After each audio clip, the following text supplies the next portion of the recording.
Hey guys, this is Rob Dedman with AgroTech. We're here today with Patrick Yowse, Oakland View Farms in Maryland. And Patrick came to us back in the spring and was having problems getting phosphorus in his corn.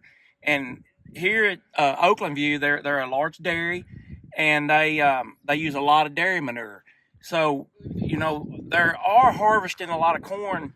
They're selling, shell corn, but they also are chopping a lot for silage.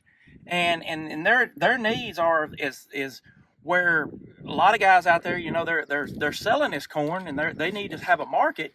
You guys have got to create feed, and you've got to create as much feed as you can on these limited acres that you have.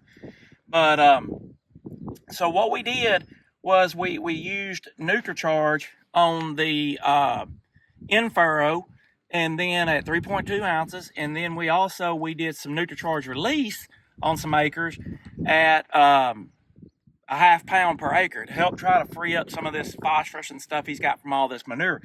He's a little short on calcium, but there's enough calcium there to work with. We've talked about that. We've addressed that problem. And what we see here on these plants, and it's hard to tell, but you can see all these little hair roots, and there is quite a bit more, root mass at these young plants. These plants are 7 days old, I think is what you said? Yep. 7 days old. And, we're already starting to pick up the NutriCharge and starting to pick up early phosphorus in the plant. But, Patrick, what is your opinion of it so far? Are you pleased with what you see? Yeah, I mean, you can clearly tell, like Temple said, these are working and those are trying to look. Yeah.